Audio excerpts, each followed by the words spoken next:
يفقهوا قولي. ہو رہی ہے عمر مثل برف کم، ہو رہی ہے عمر مثل برف کم، چپ کے رفتہ رفتہ دم بدم. سانس ہے یہ رہروے ملک عدم، سانس ہے یہ رہروے ملک عدم، دفعتاً ایک روز جائے گی یہ تھم. کر لے جو کرنا ہے، کر لے جو کرنا ہے، آخر موت ہے. ایک دن مرنا ہے، آخر موت ہے یہاں سے تجھ کو جانا ایک دن، ہے یہاں سے تجھ کو جانا ایک دن. قبر میں ہوگا ٹھکانا ایک دن، قبر میں ہوگا ٹھکانا ایک دن. ہوگا رب کو منہ دکھانا ایک دن، ہوگا رب کو منہ دکھانا ایک دن. کرنا غفلت میں گزارا ایک دن، کر لے جو کرنا ہے، آخر موت ہے. کر لے جو کرنا ہے، آخر موت ہے. ایک دن مرنا ہے، آخر موت ہے. آخرت کی فکر کرنی ہے ضرور، آخرت کی فکر کرنی ہے ضرور. جیسی کرنی ویسی بھرنی ہے ضرور. قبر میں میت اترنی ہے ضرور، قبر میں میت اترنی ہے ضرور. عمر ایک دن یہ گزرنی ہے ضرور. کر لے جو کرنا ہے، آخر موت ہے. کر لے جو کرنا ہے، آخر موت ہے. ایک دن مرنا ہے، آخر موت ہے. عیش کر غافل یہاں، عیش کر غافل نہ تو آرام کر. عیش کر غافل نہ تو آرام کر. مال حاصل کرنا پیدا نام کر. یاد حق دنیا میں صبح و شام کر. جس لیے آیا ہے وہ تو کام کر. ایک دن مرنا ہے، آخر موت ہے. کر لے جو کرنا ہے، آخر موت ہے. سال 2022 30 دسمبر آج کی یہ تاریخ ہے. یعنی اب سے 24 یا 36 گھنٹوں کے اندر نئے سال سن 2023 میں ہمارا داخلہ ہونے والا ہے. ویسے تو اسلامی روایات اور اسلامی تاریخ کے اعتبار سے مسلمان عیسوی سال کو اپنا سال سمجھتا ہی نہیں ہے، یا اگر ہم اسے سمجھتے ہیں اور اپنی زندگی کے نشیب و فراز اسی تاریخ کے حساب سے طے کر رہے ہیں، تو یہ بھی ہماری زندگی کا ایک سب سے بڑا دھوکہ ہے، جہاں سے نکلنے کی انتہائی سخت ضرورت ہے. کیوں؟ اس لیے کہ ہمیں جو تاریخ دی گئی، اس تاریخ کو اسلامی تاریخ، اس تاریخ کو ہجری تاریخ، اس تاریخ کو قمری تاریخ کہا جاتا ہے. اور اس تاریخ کو رائج کرنے کے پیچھے ایک سب سے بڑا اور بنیادی مقصد جو پوشیدہ ہے، جو چھپا ہوا ہے. عمر فاروق رضی اللہ تعالیٰ عنہ کے زمانے خلافت میں بعض گورنروں کے مشورے سے جب اسلامی تاریخ کو عمر فاروق رضی اللہ تعالیٰ عنہ نے برپا کیا، تو اس میں مقصد یہ تھا کہ مسلمانوں کو ان کی قربانیاں یاد دلائی جائیں. ہجرت ایک ایسا تاریخی موقع جہاں سے اسلامی تاریخ کا آغاز اس لیے کیا گیا تاکہ مسلمانوں تمہیں یاد رہے، اہل اسلام، اہل ایمان، تمہیں تاریخ یاد رہے. اور اپنی تاریخ جب یاد رکھو گے، اللہ نے چاہا ترقی کے مدارج و منازل طے کرتے جاؤ گے۔ کیا یاد رکھنا چاہیے؟ ہجرت کا وہ موقع جہاں پر یہ مہاجرین صحابہ مکے سے بالکل نہت تھے، اپنے گھر بار، اپنی زمین جائیداد، اپنے اعزا و اقارب، اپنے خاندان، اپنے سگے رشتے داروں کے یہاں سے نکال دیے گئے، ان کے ہاتھوں میں کچھ نہیں، بے یار و مددگار، بے سہارا، مدینے کی سرزمین میں جا کر کے انہوں نے انصار صحابہ کے یہاں پناہ لی، ان کے پاس کچھ نہیں ہے۔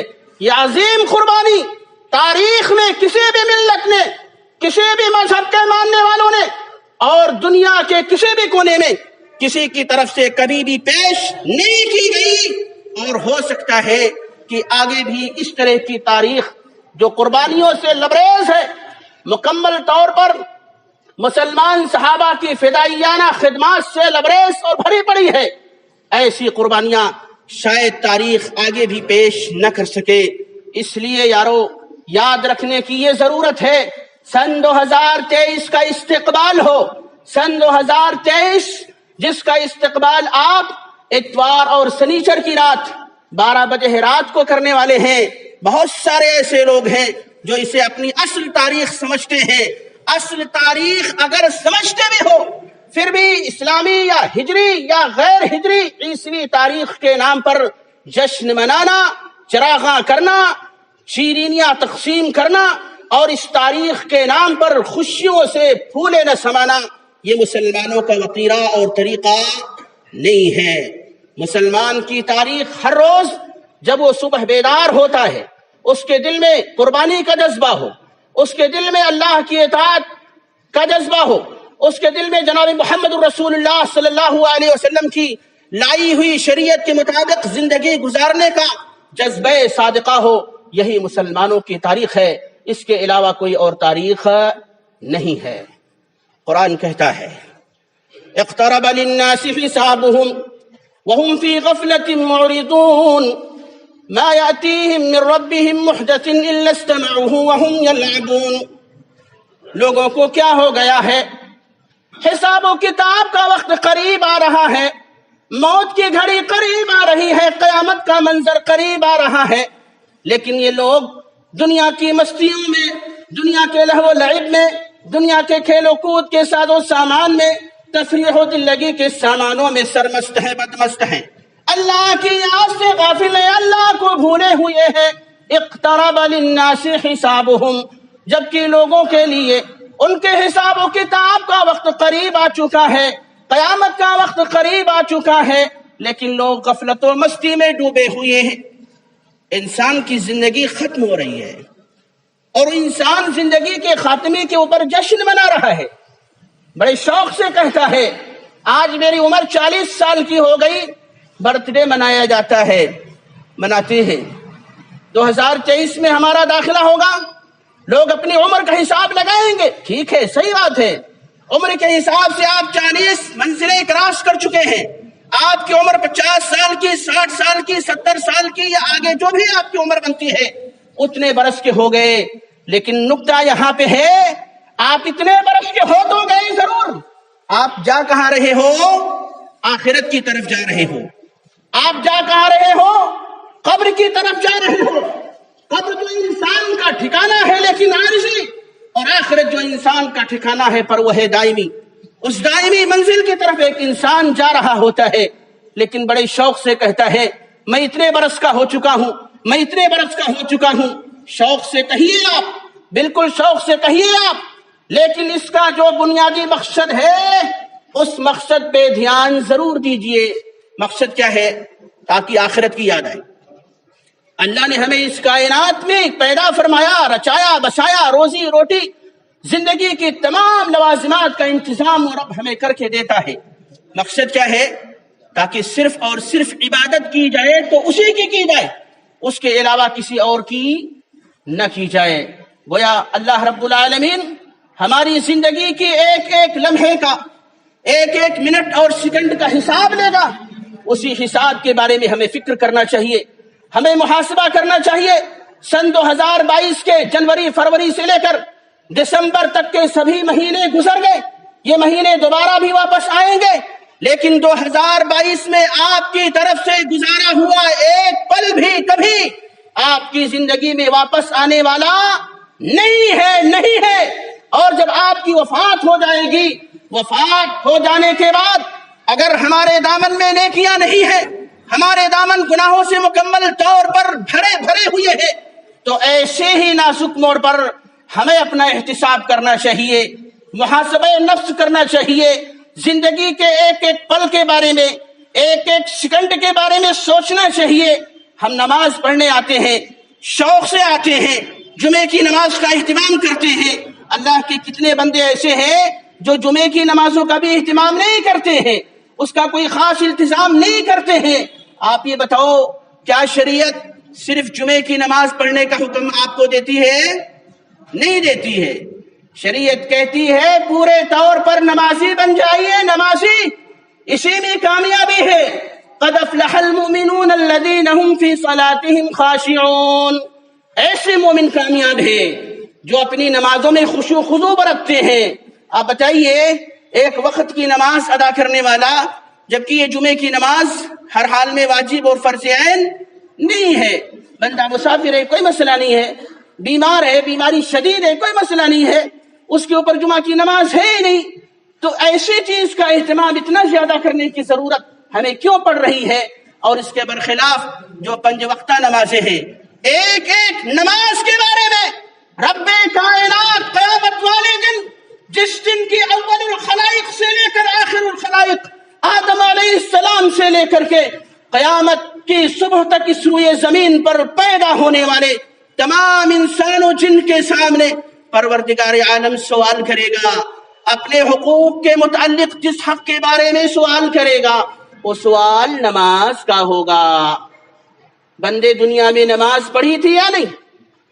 اگر نماز ہماری نہیں ہے، کامیابی کہاں ہے؟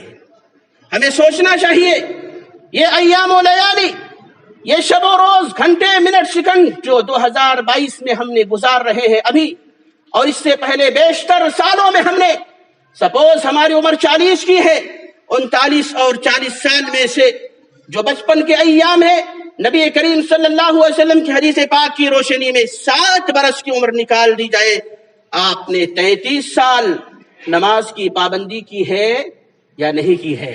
قرآن کا اہتمام کیا ہے نہیں کیا ہے؟ ہر روز صبح کو کتنے صفحات کی تلاوت آپ کرتے ہیں؟ اپنی زندگی میں اب تک آپ نے نیکیوں کے اوپر کتنی توجہ دی ہے؟ اسی کے برخلاف آپ نے اپنی زندگی میں جان بوجھ کر کے گناہوں کے کتنے کام کیے ہیں؟ یہی ہے احتساب نفس۔ زندگی گزر رہی ہے، موت قریب آ رہی ہے، ہمیں اس کی فکر کرنی ہوگی۔ آئیے دیکھتے ہیں صحابہ کرام رضی اللہ عنہم اجمعین کے حوالے سے اس تعلق سے چند جیتی جاگتی واضح اور زندہ و جاوید مثالیں۔ خلفائے راشدین، ان کے بارے میں سبھی جانتے ہیں، ایسے بہت سارے صحابہ ہیں جن کو نبی اکرم صلی اللہ علیہ وسلم نے اپنی زبان مبارک سے دنیا کی زندگی ہی میں جنت میں جانے کی بشارت اور خوشخبری سنا دی ہے۔ میرے فلاں صحابی تم جنتی ہو، فلاں صحابی تم جنتی ہو، فلاں صحابی تم جنتی ہو۔ اہل سنت والجماعت، سلف صالحین کا عقیدہ خلفائے اربعہ کے بارے میں دو ٹوک طور پر بالکل ہی صاف ہے کہ اللہ رب العالمین کے رسول اکرم صلی اللہ علیہ وسلم کے ایسے صحابہ اور ساتھی ہیں جن کو دنیا ہی میں جنت کی خوشخبری سنا دی گئی ہے کہ آپ جنت میں جائیں گے ضرور۔ لیکن اس کے برخلاف احتساب نفس کا کیا معاملہ ہے؟ خلیفہ راشد ابو بکر صدیق رضی اللہ تعالیٰ عنہ کے بارے میں آیا، کہتے ہیں کہ ایک مرتبہ میں ایک انصاری صحابی کی باغیچے میں گیا، وہاں پہ میں نے دیکھا کہ باغ کے درختوں کے اوپر کچھ پرندے ہیں، کچھ چڑیاں ہیں جو چہچہا رہی ہیں اور چہچہاتے ہوئے ان درختوں کے پھلوں کو کھا رہی ہیں، پھدک رہی ہیں، ادھر سے ادھر بہک رہی ہیں۔ ابو بکر صدیق رضی اللہ تعالی عنہ نے قیامت کے منظرنامے کے اوپر غور کیا، قبر کے سخت ترین مرحلے کے اوپر غور کیا، لوگوں نے بیان کیا۔ ابو بکر صدیق رضی اللہ تعالی عنہ بے ہوش ہو کر کے اپنے گھٹنوں کے بل اسی سرزمین پر اسی باغیچے کے اندر گر پڑتے ہیں۔ لوگوں نے اٹھایا، اس کے بعد پوچھا خلیفۃ المسلمین، اے مسلمانوں کے خلیفہ کیا ماجرا ہے؟ آپ یکایک گھٹنوں کے بل بے ہوش ہو کر کے گر کیوں پڑے؟ ابو بکر صدیق رضی اللہ تعالیٰ عنہ کہتے ہیں لوگوں، اللہ رب العالمین اگر مجھے پرندہ بنا دیتا، یہ چڑیاں بنا دیتا تو اچھا ہوتا، اس لیے کہ یہ چڑیاں، یہ پرندے چہک رہے ہیں، چہچہا رہے ہیں، اللہ نے ان کے حصے میں جو روزی لکھی ہے اسے کھا رہے ہیں، لیکن ان کا حساب و کتاب آخرت کے میدان میں نہیں لیا جائے گا۔ اللہ اگر مجھے پرندہ بنا دیتا تو میں اللہ رب العالمین کے دربار میں قیامت کے روز پیش کیے جانے سے بچ جاتا۔ یہ ہے احتساب۔ معاملہ کیا ہے؟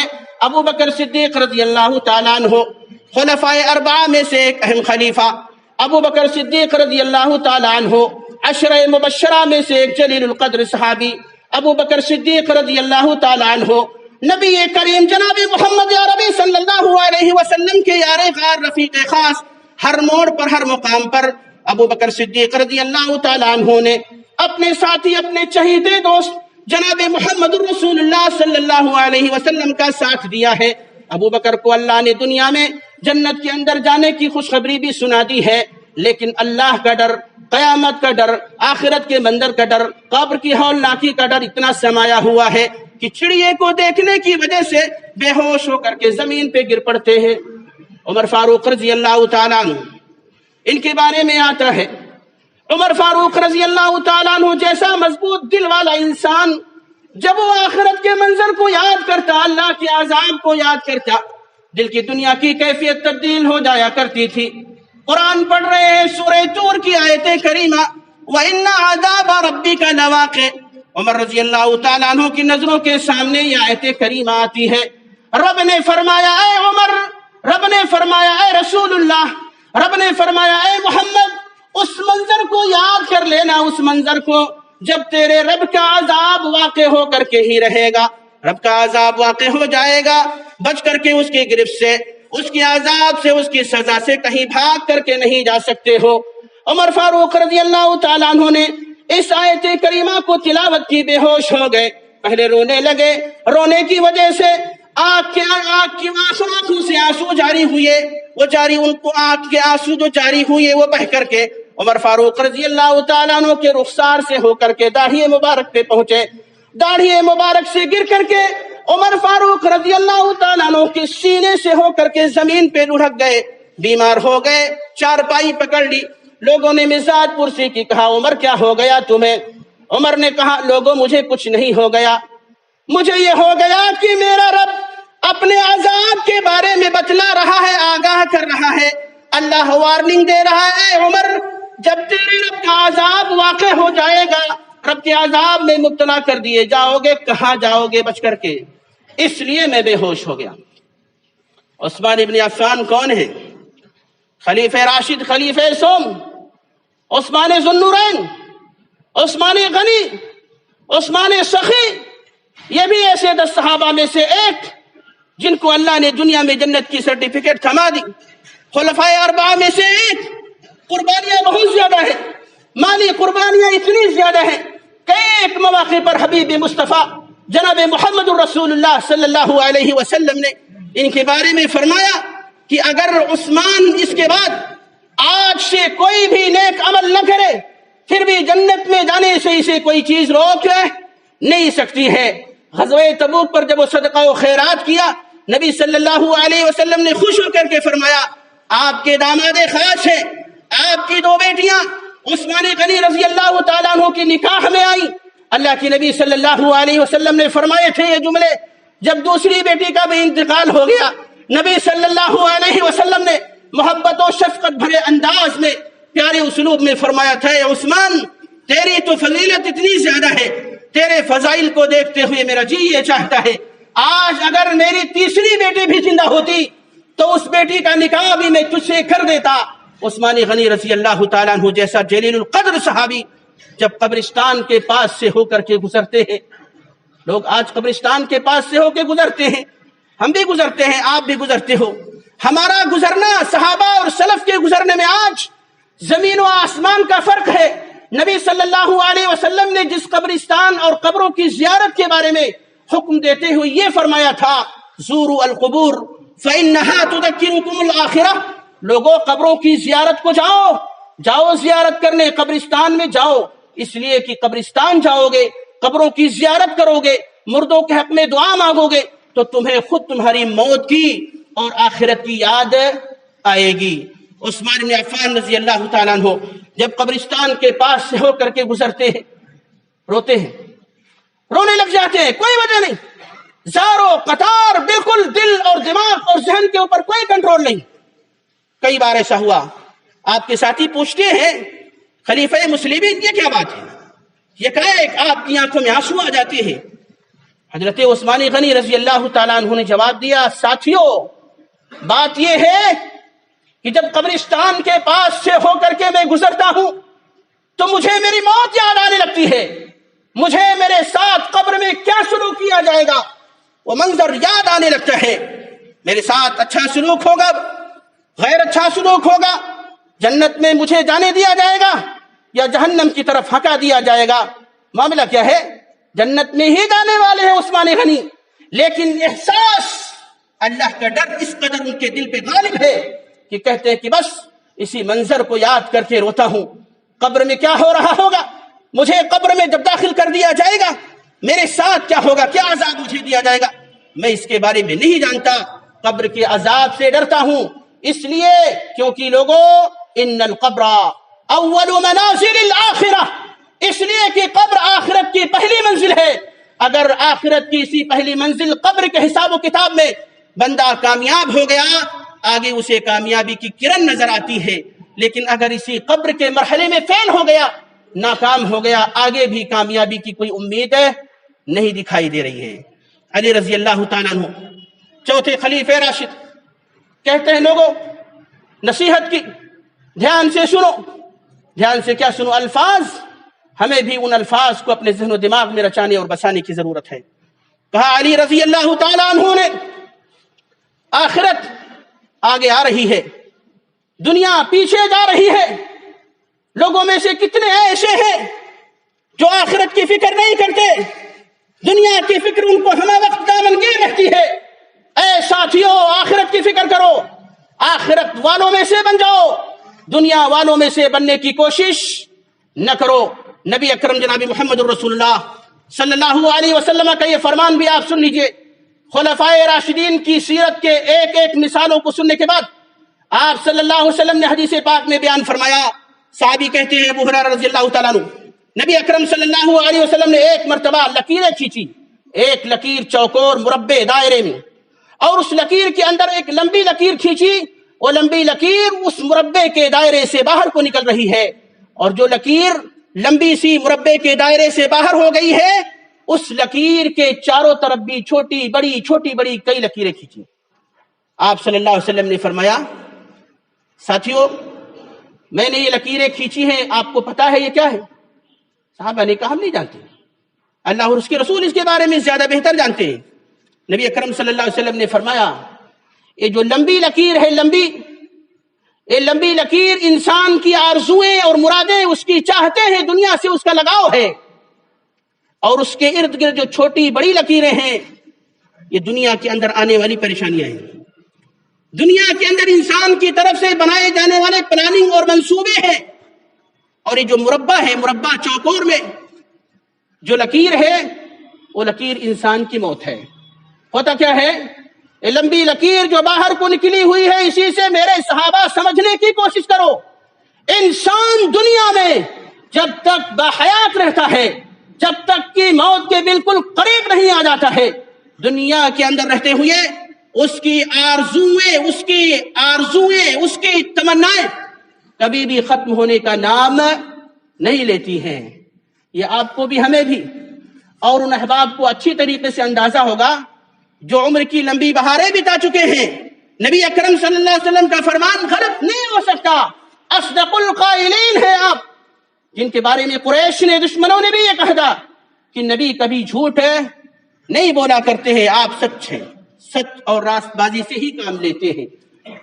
آپ صلی اللہ علیہ وسلم کہتے ہیں لمبی لکیر سے مراد میرے صحابہ انسان کی وہ آرزویں ہیں، وہ تمنائیں ہیں، وہ چاہتے ہیں جو انسان دنیا میں ایک ایک کر کے کرتا ہے، اس کی ایک تمنا، اس کا ایک پلان، اس کی ایک آرزو ختم نہیں ہو پاتی ہے کہ دوسرا پلان شروع کر دیتا ہے، اور ایک ایک کر کے اس کے اوپر مصیبتیں، پریشانیاں آتی رہتی ہیں.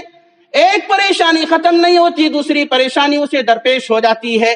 ایسے لگاتار وہ پریشانیوں کا شکار ہوتا رہتا ہے، یہاں تک کہ اسی لمبی لکیر کے سہارے وہ مربع کے اندر پہنچ جاتا ہے.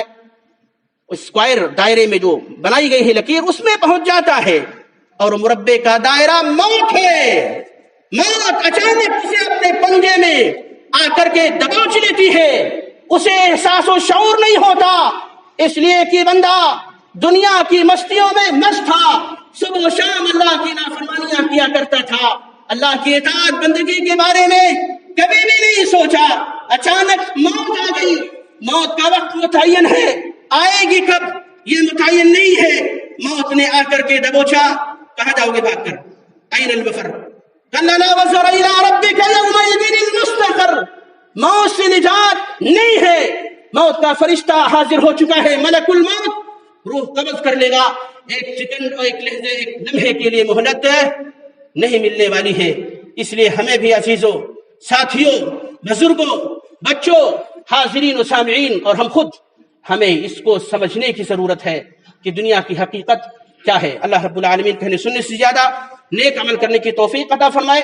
زندگی کے تمام نشیب و فراز، زندگی کے سارے لمحات اے مولا کریم صرف تیری عبادت، تیری ریاضت، تیری بندگی کے کاموں میں ہمیں استعمال کرنے کی توفیق عطا فرما. اور اس زندگی پوری احتسام بالکتاب و سنہ کے ساتھ قرآن و حدیث کے دائرے میں گزرے. کبھی بھی ہماری زندگیوں میں نہ سماجی برائیاں جو پھیلی ہوئی ہیں ان کا ہم شکار ہونے پائے، ہمارے عقیدے کے اندر جو خرابیاں ہیں، گڑبڑیاں ہیں، الہ ہمیں ان سے بھی بچا لے. اور ہماری جو جسمانی بیماریاں ہیں، کائنات کے اندر جو بھی انسان، خاص طور پر جو بھی مسلمان، مسلم مرد عورت بیمار ہے، پریشانیوں کا شکار ہے، قرضوں میں ڈوبے ہوئے، الہ العالمین ان تمام کی تمام پریشانیاں دور فرما دے. ہمیں جب تک زندہ رکھ، اسلام کے اوپر زندہ رکھ، اور جب ہمارا خاتمہ ہو ایمان ہی کے ساتھ. آمین. وآخر دعوانا الحمدللہ رب العالمین. ان اللہ وملائکتہ یصلون علی النبی یا ایھا الذین آمنوا صلوا علیہ وسلموا تسلیما. اللهم صل على محمد وعلى آل محمد كما صليت على إبراهيم وعلى آل إبراهيم إنك حميد مجيد. اللهم بارك على محمد وعلى آل محمد كما باركت على إبراهيم وعلى آل إبراهيم إنك حميد مجيد. اللهم انصر من نصر دين محمد صلى الله عليه وسلم واجعلنا منهم آمين، واخذل من خذل دين محمد صلى الله عليه وسلم ولا تجعلنا منهم آمين. عباد الله رحمكم الله، إن الله يأمر بالعدل والإحسان وإيتاء ذي القربى وينهى عن الفحشاء والمنكر والبغي يعظكم لعلكم